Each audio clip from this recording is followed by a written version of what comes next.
Evening everybody, welcome to Bumpers to Jumpers video blog. Thought I'd do one this evening, save doing it in the morning, save time. I've already worked it out. Just say cracking win today for Pete and Bumpers to Jumpers on the bumper horse, drifting out to 7-2 at one stage. I thought it went off under to 30, but they clipped it back in again to 3-1, but we'll take that any day considering I took 2-1 myself. So yeah, nice win. And the little runs, the comeback's on, so I'm going in again tomorrow, and I'm looking at Perth and the big stayers handicap, the 3 mile 6 furlong. It's a 0 to 130, well, it's a 0 to 127, that's what it is. Gold Opera's the top rated horse, it's a 0 for me, it's a 0 to 127, and that's it. Now, the horse I'm looking at here is Sandy Thompson's Capard King. Now it's by Beneficial. It's a 10-year-old, but it's by Beneficial. Out of the dam's out of Supreme Leader, so staying pedigree, obviously. Now it's ex John Joe O'Neill's, and Sandy Thompson had it from December. It doesn't run, so it's not run since then. So it's probably had jabs, and then it's had its first run at Ayr in the beginning of March for Connections. And it ran in a 3 mile at Ayr on soft ground, and it ran a big race, and it come there to win it, to be fair.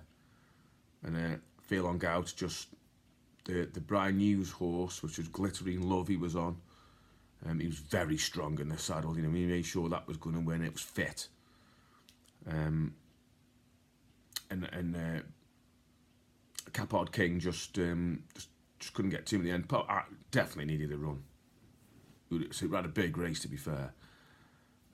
Goes on soft, goes on good to soft.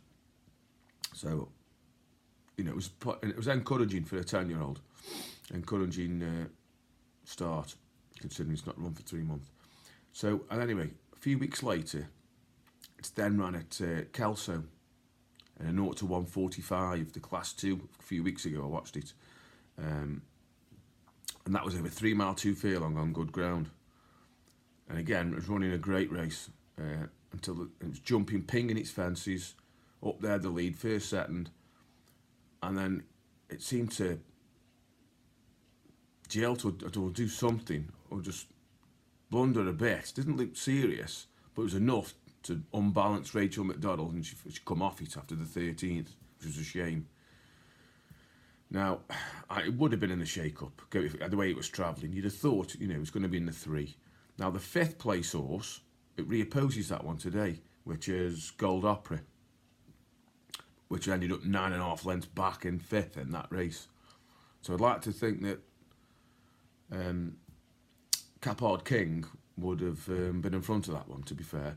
But then that did run a massive race at Aintree behind Kildesart in the big handicap when it was going well, and the saddle slipped with another blunder. So I mean, if it produces that form, you think it'd smash this lot. But it's never won at 3 miles. It does look like it stays 3 miles, but it's never won at 3 miles. Never been tried for 3 mile 6. It's bred for 2.5.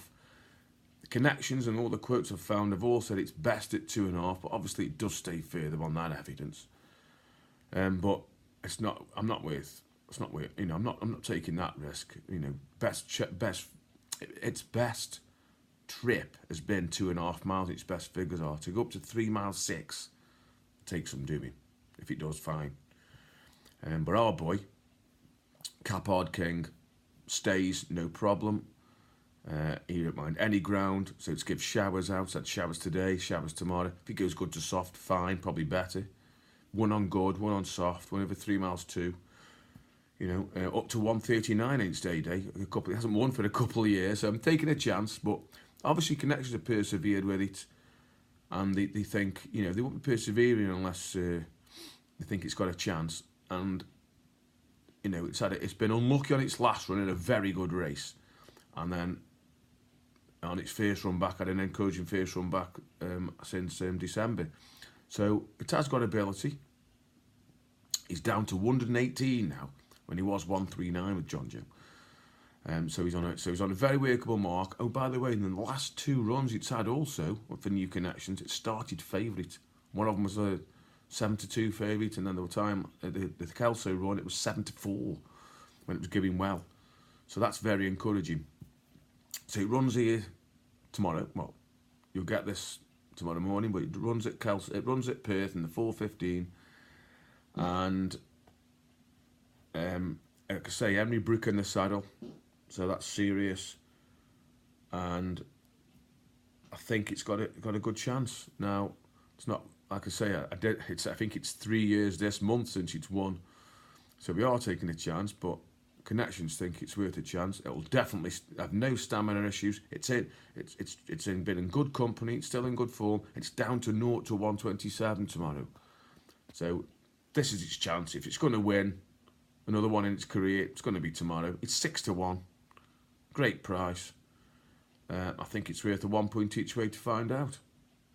So the best of luck to us all. Oh, on another note, obviously, our point-to-point and Hunter Chase analyst Alex, he's obviously got one for tomorrow that I've already put up on site.